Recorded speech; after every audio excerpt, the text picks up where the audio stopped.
Hello guys, welcome to the channel Concept of Laws. Today we start the topic right and affray and we'll also discuss the difference between the two. So guys, subscribe the channel and share the videos. Let's start the video.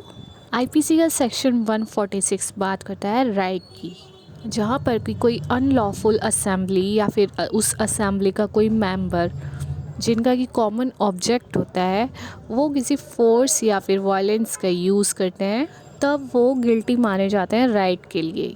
तो यहाँ पर पहली चीज़ क्या होनी चाहिए, force और violence. जहाँ पर कि फोर्स और वायलेंस हो, फोर्स की जो डेफिनेशन दी गई है सेक्शन 350 में, it include violence to property and other inanimate objects. मतलब जैसे कि कोई अनलॉफुल असेंबली साथ में आकर क्या करती है कि किसी मैन के हाउस को पुल डाउन करती, pulling down a man's house. ये क्या हो गया, एक टाइप का दंगा हो गया कि मतलब कि राइट हो गया। तो इस चीज़ को क्या कहा जाएगा कि ये लोग वायलेंस कर रहे हैं अगेंस्ट एनी पर्टिकुलर पर्सन और ऑब्जेक्ट, किसी इंसान के, किसी पर्टिकुलर पर्सन के प्रॉपर्टी पर या फिर किसी ऑब्जेक्ट पर। तो ये क्या कर रहे हैं कि वायलेंस जो कि अनलॉफुल है, एक अनलॉफुल एक्ट है, तो इसको क्या कहा गया है, राइट। सेकंड चीज़ इसमें क्या है कि अनलॉफुल असेंबली और एनी मेंबर देयर ऑफ। तो ये इसका सेकंड पॉइंट है कि ये जो राइट होता है, ये कोई अनलॉफुल असेंबली होती है जो कि अनलॉफुली एक्ट कर रही होती है, या फिर उस असेंबली का कोई मेंबर। अनलॉफुल असेंबली जो कि डिफ़ाइन किया गया है सेक्शन 141 ऑफ आईपीसी में, वही अनलॉफुल असेंबली या फिर उसका कोई मेंबर। थर्ड पॉइंट यहाँ पर क्या कह रहा है कि कॉमन ऑब्जेक्ट, कि उस अनलॉफुल असेंबली का कॉमन ऑब्जेक्ट होना चाहिए। मतलब कि जो राइट वहाँ पर चल रहा है, वो जो अनलॉफुल असेंबली है, वायलेंस जो क्रिएट कर रही है, वो क्या होना चाहिए कि उनका सेम ऑब्जेक्ट होना चाहिए।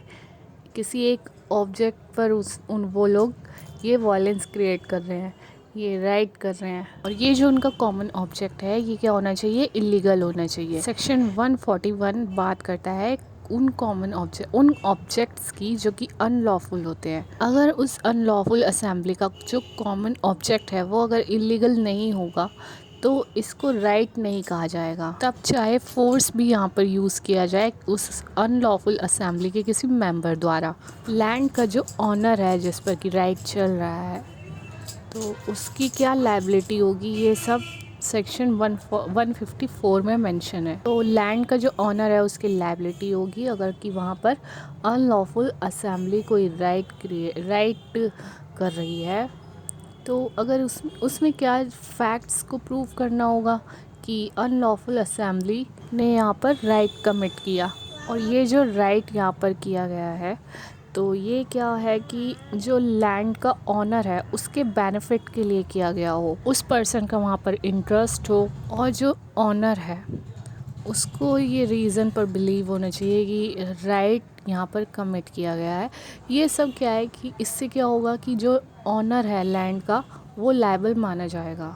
तो इसमें एक केस दिया गया है राम बरन वर्सेस एम्परर, जिसमें क्या हुआ था कि कुछ जो हिंदू थे उन्होंने फोर्सिबली जो एक ऑक्स था और दो काव थी, उसको एक मुस्लिम के पोजेशन से उन्होंने छुड़ा लिया उसको, क्योंकि उनका इंटेंशन कुछ गलत नहीं था, बट उनका ऑब्जेक्ट ये था कि उसको, वो जो मोहम्मदन हैं उनको रोकना, वो जो काव है, ऑक्स है, उसको काटने से, उनके फूड के लिए उसको काटने से रोकना, प्रिवेंट करना उनका ऑब्जेक्ट था, कॉमन ऑब्जेक्ट था। तो यहाँ पर क्या हेल्ड किया गया, यहाँ पर क्या बात हेल्ड की गई कि Hindu were held guilty of writing.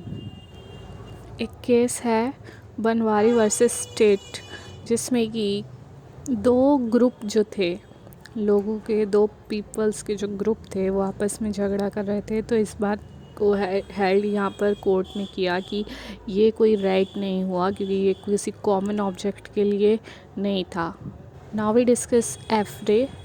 जब दो या दो से ज़्यादा पर्सन्स आपस में फ़ाइट कर रहे होते हैं पब्लिक प्लेस पर, और वो क्या कर रहे होते हैं, पब्लिक पीस को डिस्टर्ब कर देते हैं, तो वो क्या कमिट कर रहे हैं, एफ्रे, जो कि दिया गया है सेक्शन 159 में। And it is punishable with simple and rigorous imprisonment up to 1 month और with fine up to ₹100 और with both।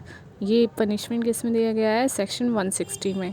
अगर ये झगड़ा किसी प्राइवेट प्लेस पर हो रहा है तो इसको एफरे नहीं कहा जाएगा। एफरे एक ऐसा ऑफेंस है जो कि पब्लिक पीस के अगेंस्ट होता है, क्योंकि ये पब्लिक प्लेस में होता है, पब्लिक प्लेस में किया जाता है, कमिट किया जाता है एफरे। ये क्या हो गया? एक जनरल डिस्टर्बेंस हो गया। तो ये क्या है? इसके इंग्रेडिएंट्स हैं। फर्स्ट की 2 और मोर पर्सन शुड फाइट, 2 या 2 से ज़्यादा पर्सन फाइट कर रहे होने चाहिए इसमें। और secondly fight in a public place, ये जो फाइट है ये पब्लिक प्लेस में हो रही हो। और थर्ड क्या होता है कि द फाइट में डिस्टर्ब पब्लिक पीस, ये जो फाइट हो रही है इससे क्या हो रहा हो? पब्लिक पीस को डिस्टर्ब किया जा रहा है। Now we discuss difference between the two.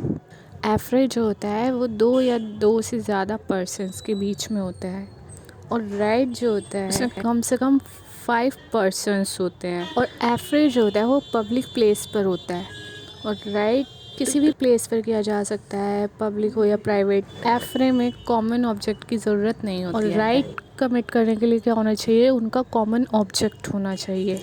Affray जो होता है वो किसी भी ऑब्जेक्ट पर अराइज हो सकता है, चाहे वो इनोसेंट ऑब्जेक्ट ही क्यों ना हो। और जो राइट होता है वो जो सेक्शन 141 में मेंशन है, उन 5 में से किसी भी ऑब्जेक्ट पर अनलॉफुल असेंबली के द्वारा किया जाता है। एफरे में वही लोग पनिश किए जाते हैं जो लोग उसमें इन्वॉल्व होते हैं। जो राइट होता है उसमें क्या होता है कि जो अनलॉफुल असेंबली के जितने भी मेंबर्स होते हैं सभी को पनिश किया जाता है, क्योंकि वो पूरा एक अनलॉफुल असेंबली है। उसमें से चाहे कुछ पर्सन्स ने एक्ट किया हो या ना किया हो, वो सभी उसके लिए लायबल माने जाएंगे।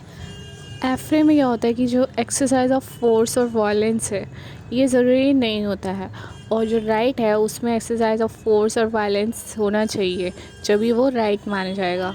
तो ये थे डिफरेंसेस एफरे और राइट में।